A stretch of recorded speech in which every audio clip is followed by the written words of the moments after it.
Hello, once again I have visited Graeme Anderson at Lightning Ridge. Graeme is the Opal clay potter and backyard scientist. The thing about science and experimentation is that things don't always work out. Previously, we spoke to Graeme about elements of pottery and glazing that he's discovered through experiments that worked. Today, we're going to talk about some things that Graeme has discovered through experimentation that didn't quite work out. As you know, I only use the opal clay for my pots, and there's a lot of experimenting to go into it. So this is one of the early pots. Glaze number 1 didn't work. Glaze number 2 was no better. Glaze number 3 was glaze number 4, by this time glazing was so thick that it cracked as it dried out, and then it crawled back from the surface there and left this surrealistic willow pattern in 3D. Alright, so early on, while I was experimenting with the opal clay, I thought I'd try some commercial clay and glazes just to get an idea of what I was doing. So I got some plaster moulds and some liquid casting clay. This was going to be a coffee mug. This is in a large gas kiln, and this was probably too close to the path of the flame and the most heat. So the clay actually gets soft, but generally not as soft as this. So let that be a lesson, Graeme. Again with the casting slip, something was wrong with the handle there.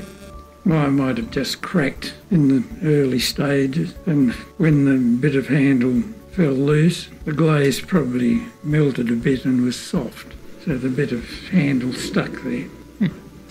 But it's not very good as a thumb rest. Again with the slip casting and a plaster mould, and again the handle came off. And so again I think the glaze was a bit melted and soft, and the bits of handle stuck on the way down.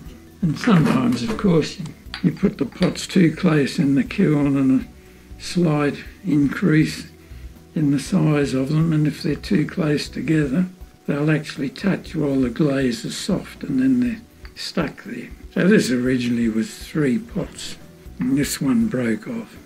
I think I'll invoke the patron goddess of potters, Aphrodite, you've heard of her, and I'll join them back. This one I was giving a demo to a coachload of tourists. I let one little girl have a go at making a pot, and then later on when she went to pick it up, she knocked this one over and it fell on the top. So I decided I'd keep it and she could pick it up on her next visit. So I'm still waiting for Kylie Summers. If you're out there, do come and pick up your pot. And one of the problems using natural clays, for example the opal clay, if you fire it too fast there's a lot of stuff inside that will turn to a gas, and if the clay is sealed off too much, the gas can't escape. It will cause what we call bloating. So that's what it looks like on the outside. That's what it looks like on the inside.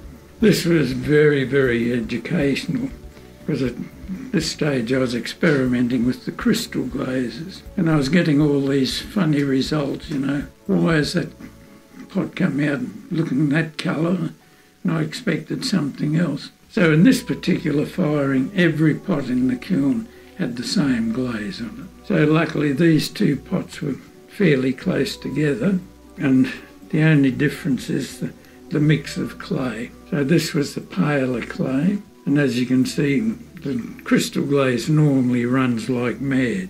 In this one, it looks like a stable glaze. So at that stage then I realised it wasn't me, it was the clay that was causing all these funny results. This is what happens if a kiln shelf happens to break during the firing. Naturally there had to be a couple of good looking pots underneath it. So this one, I would have had another crystal glazed pot in there up on the little stand like that, and then it tipped over to one side and the glaze ran off the side and stuck the dish there. I won't tell you what I said at the time. This one was one of the raku firings where the pot go into a very hot kiln and then into a bucket of leaves, sawdust, paper, whatever. So for some reason or other that bit exploded off the side. This was another one of the raku glazes, and for some reason or other, I don't know, it just crawled and left all these little lumps. It was a new glaze I was trying, and every pot went the same way, and I can't explain it. So, you know, it wasn't a dead loss because it looks quite attractive in its way. One of the experiments I tried, just the bare clay, still unfired, in the electric kiln, and I draped some green pine needles over the side and had a clump of pots actually touching, and quite often it would leave an ash glaze there and the glaze would melt a bit and run down, and it left this nice coloured area where the smoke was getting into the bare clay. And I thought, righto, well, I'd like a bit more of the shiny bit. What would happen if I soaked the pine needles in salt water? So that's what I did. So I got the darker bits, the smoke, and the pine needles melted like toffee and stuck all the pots together. And the salt actually ate its way through the side of the pot. This glaze didn't melt properly and it just left all these bubbles.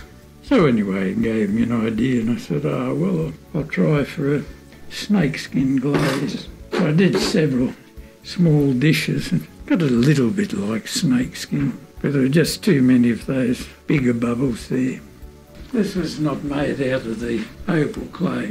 I went to a workshop on using coloured clay, and they were using porcelain, where you get the basic white porcelain clay, add in your colouring oxides, then you can play around with them. So at the finish of the school, I grabbed all the little pieces left over and rolled it out into a flat slab and then folded it over a big plaster mould, so I had a shallow fruit bowl. And I stuck a bit of the white there for the foot ring. So I brought it home, and eventually I got round to putting a clear glaze on it and firing it in the kiln. And halfway through I suddenly remembered that the porcelain tends to get too soft and warp if it's not perfectly balanced. So anyway, when I dug it out of the kiln, it sunk down over the foot ring and stuck a little pot on the side. So now instead of a fruit bowl, I've got a plate for, say, sausage rolls, tomato sauce and toothpicks. Multifunctional pot.